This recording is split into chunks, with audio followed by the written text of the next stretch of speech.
दोस्तों, अगर आप हमेशा दूसरे लोगों की बातों की परवाह करते रहेंगे तो आपके साथ भी वही होगा जो इन दोनों के साथ हुआ। एक किसान और उसका बेटा अपने गधे को गांव से शहर बेचने के लिए ले जा रहे थे। शुरुआत में वो दोनों पैदल ही चल रहे थे और गधा उनके साथ में चल रहा था। ये देखकर रास्ते में एक आदमी ने किसान से अपने बेटे को गधे पर बैठाने की सलाह दी। उस आदमी के अनुसार किसान ने अपने बेटे को गधे पर बैठा दिया और गधे के साथ आगे चल पड़ा। कुछ दूर जाने के बाद दूसरे एक आदमी ने कहा कि पिता की उम्र की परवाह किए बगैर लड़का गधे पर बैठा है। ये सुनकर वो लड़का शर्मिंदा होकर गधे से नीचे उतर जाता है और उसकी जगह वो अपने पिता को गधे पर बैठा देता है और फिर दोनों आगे बढ़ जाते हैं। इसी तरह और थोड़ा सफर करने के बाद उन्हें तीसरा आदमी मिला।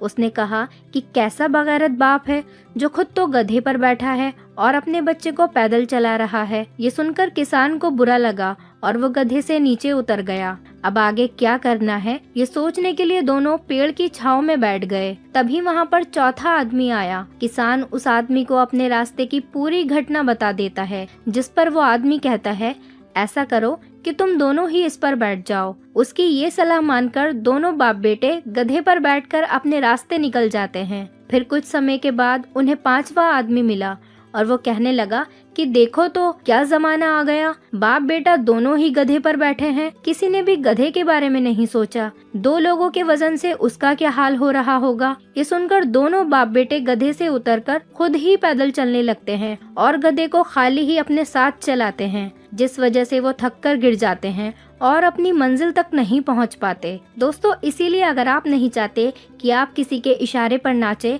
तो हमारी आगे की बात को ध्यान से सुने और अपनी जिंदगी में उसका ध्यान रखें। दोस्तों, हम अपनी जिंदगी में बहुत कुछ करना चाहते हैं, लेकिन लोग क्या कहेंगे इसके डर से हम कुछ भी नहीं कर पाते। अगर आप लोगों की हर बात सुनकर कुछ भी करने जाओगे तो जिंदगी में कुछ भी नहीं कर पाओगे। इसीलिए हमेशा अपने मन की सुने और वही करें जो आपको सही लगे, क्योंकि कुछ तो लोग कहेंगे, लोगों का काम है कहना।